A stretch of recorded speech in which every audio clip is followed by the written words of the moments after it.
Hey everybody, I hope you are all doing great. I want to take a minute to answer this Mcas question of the day that I posted on 10/27. So we were given the following information.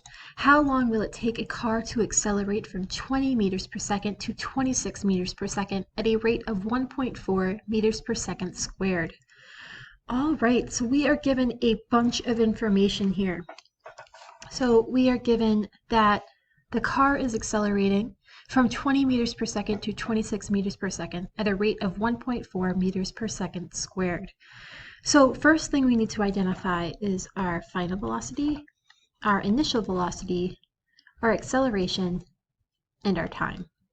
Right, because if we have acceleration, then we need the time, and if we have acceleration, then we need the change in velocity. We learned about this when we were talking about linear motion. So how long will it take a car to accelerate from 20 meters per second to 26 meters per second? So we know that we are going from 20 meters per second to 26 meters per second. So our initial velocity is going to be 20 meters per second, and our final velocity is going to be 26 meters per second. And then we're also given an acceleration of 1.4 meters per second squared. And then how long will it take indicates to us that, we need to find the time. So the time to us right now is a question mark. So let's go to our formula sheet that we are given through Mcas, right? And let's look at our linear motion stuff. So we have average speed, average acceleration, average velocity, some kinematic equations here. Okay, so we know that we have an acceleration, we know that we have the change in velocity, and we know we have to solve for time. So let's use this equation right here, right? Average acceleration is equal to the change in velocity over time. And again, all we mean by change in velocity is velocity final minus velocity initial, all over time. So let's use that one right here. So let's jump back to our whiteboard. So we have that average acceleration, or just acceleration in this case, is equal to the change in velocity over time.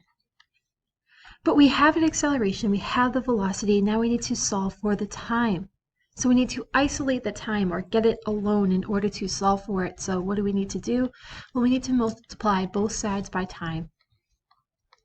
So doing that will cancel out the time in the denominator. So we are left with acceleration times time is equal to your change in velocity.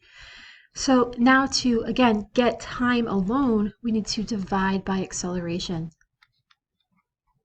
So this will give us time is equal to the change in velocity over a, which is our acceleration. And again, that's because these a's cancel.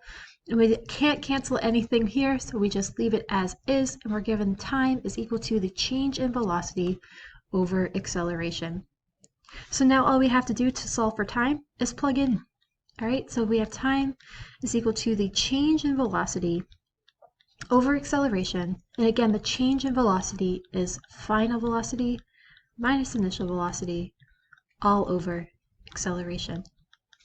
So our final velocity, 26 meters per second, minus our initial velocity, 20 meters per second, all over our acceleration, which was 1.4 meters per second squared.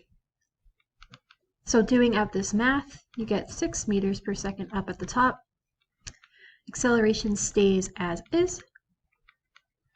And now all you have to do is grab your handy dandy calculator and divide this out. So we have 6 divided by 1.4. And we get the time as 4.28 seconds, or 4.3 seconds. If you are still having trouble with this, please let me know. We can come up with some more examples for you to try out. Continue working hard, everybody, and I'll see you all soon.